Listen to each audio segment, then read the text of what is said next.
And I'm going to continue recording as well as moving on to the other big change, which is going to be how an adolescent well child visit will look.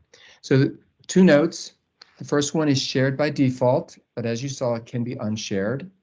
It will be shared upon signing the letter. You'll also see that in this smart set, the first note is already checked off for you. This is kind of for when the parent or the guardian is in the room. This is the non-sensitive stuff.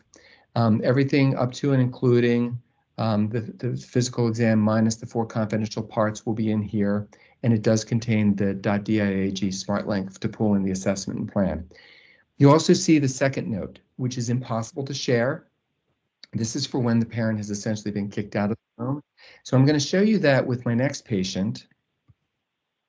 And Blaze is an interesting teenager, as are all teenagers.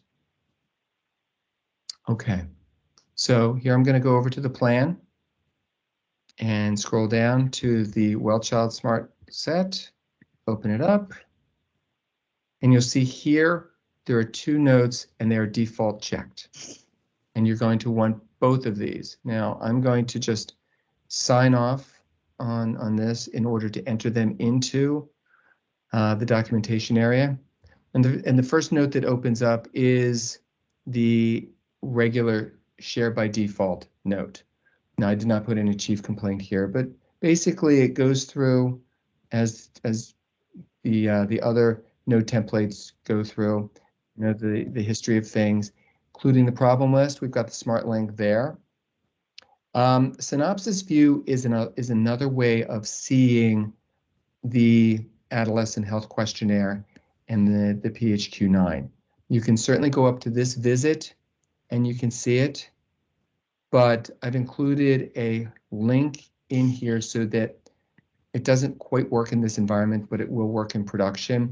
Essentially, you could have the documentation open here on the right side and see over on this left side the PHQ-9 and the Adolescent Health Questionnaire information. So the problem list, we'll put that over there. Here you can see, and you can just review it and modify it accordingly.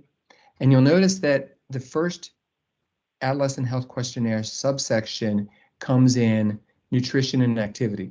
I deplopped it, if you will, and put this towards the beginning. Sleep questionnaire, I did not fill this out, but it would show up here. And past medical history, family history, social documentation, all of that's there. And then we get further down with the school issues, strengths, school, family and friends, all of those appear by default into this note.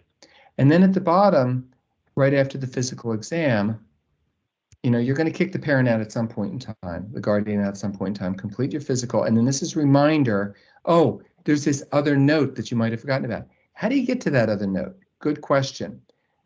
Well, it says hit the adolescent confidential note at the top, and then also the little pencil, and you will get this. Okay? And you're going to choose the first option, Adolescent Health Questionnaire, SHADS documentation. And the first thing that comes up is, did you find anything on physical exam that could be potentially confidential? So for instance, did you discover once the parent was out of the room that the patient was cutting? If so, this is where you would want to document that. And I've also included some additional information such as the patient's mood and affect, hallucinations, delusions, if that is appropriate.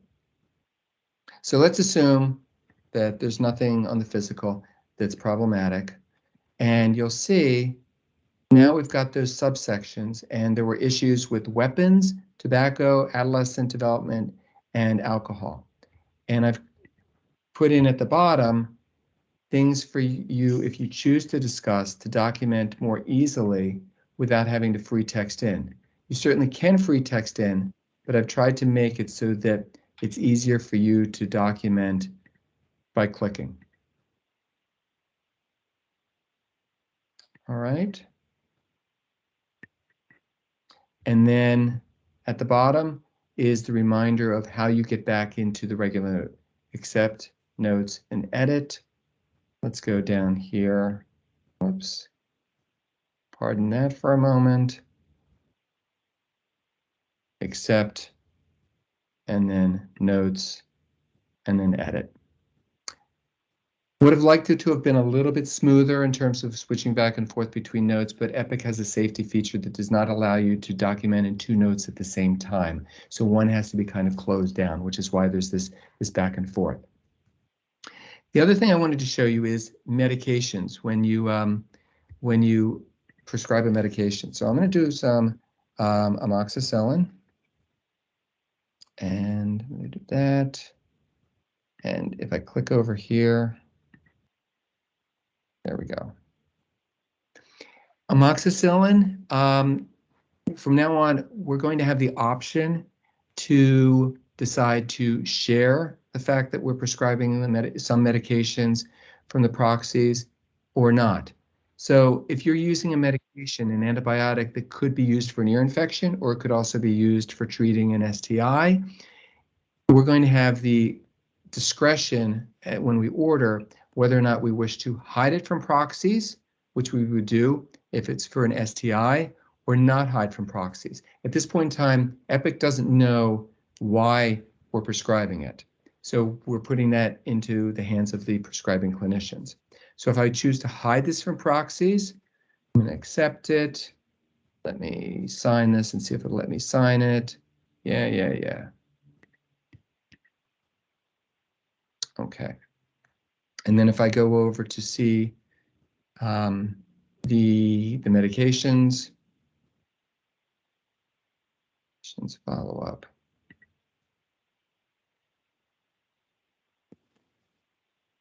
Go. Okay. This amoxicillin is now it's hidden from the proxy. Okay. If you have an eyeball with a line through it, it's hidden from the proxy. If it's grayed out, that means the proxy can see it. All right. So let me get back into this. Some general documentation tips for everyone, providers as well as nurses. As I mentioned before, when I told you about the smart phrase that I use for updating problem list annotations and social history updates, consider using the smart phrase for that. One thing that's important to remember is your annotations for problem lists will not be shared. They will only see the problem. They will only see ankle sprain or croup. They will not see any of the annotation you have underneath of that. So with regard to smart phrases, though, exercise caution with any smart phrases that you use that might pull in confidential information, such as family history, such as birth history. So please do not do that. I showed you how to not share a note or unshare a note. It's okay, really, because there are times when it's appropriate. And do not use the sensitive button. Okay, using a sensitive button means that the note is not flagged for HIM. And using the sensitive button means that only people in your division can see it. So if you've got a kid who's cutting and they go to the ED, they are not going to be able to, the ED is not going to be able to see your note. So don't use the sensitive note button.